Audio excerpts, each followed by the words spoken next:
In Timothy Good's 2006 book, Need to Know, UFOs, the Military and Intelligence, the main emphasis is focused on the credible witness, indicating that one person's observation is better and more fact-based than the other. But therein lies the problem.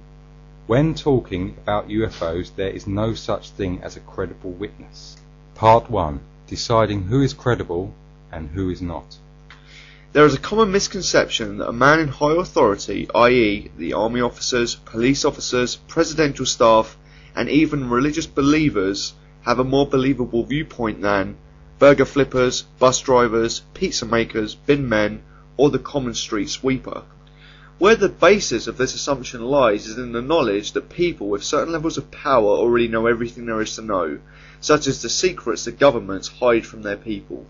As intriguing as this may seem, it has one vital flaw. The very thing it attempts to explain is itself a contradiction. UFO. Part 2. Is there a difference between a UFO and an ETV?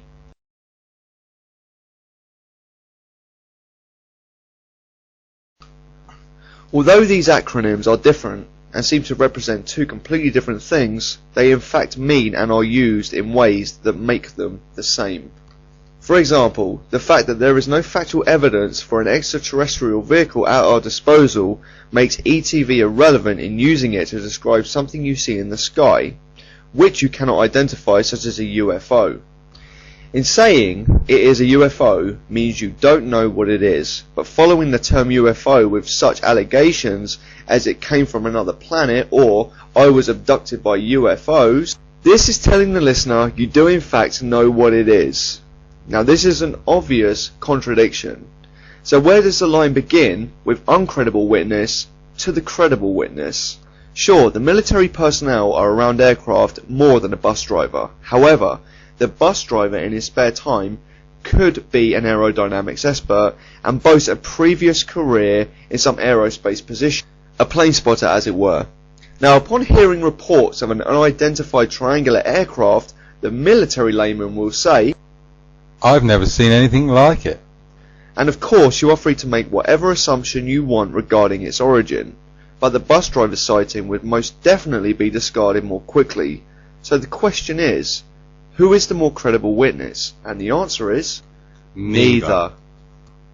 But let me put this into perspective before we end part 2. How seriously would the Disclosure Project have been taken if the panel had been made up of bus drivers? Part 3.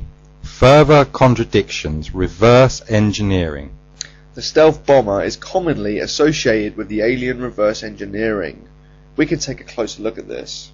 The stealth bomber's main advantage is that it cannot be detected by radar, this being the prominent ingredient in its association with alien technology. So with that in mind, you can pick up any book regarding UFOs and see the accounts of objects being caught on radar, these accounts famously being regarded as alien spacecraft due to speed and maneuverability. So, on the basis of these facts, it is clear the stealth bomber is not reverse engineered. Part 4. The possibilities. This video isn't directed at the debunking of the existence of extraterrestrial life forms. However, the common bipedal life form cannot be accurate.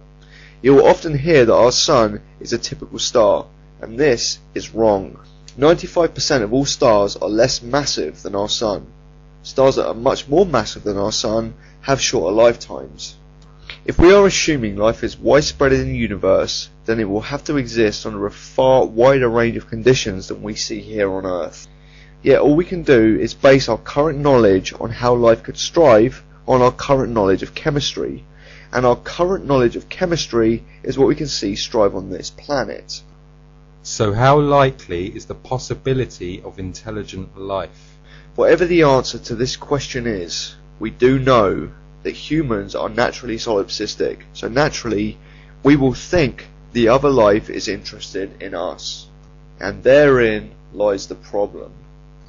Fact, they will not think the same as us.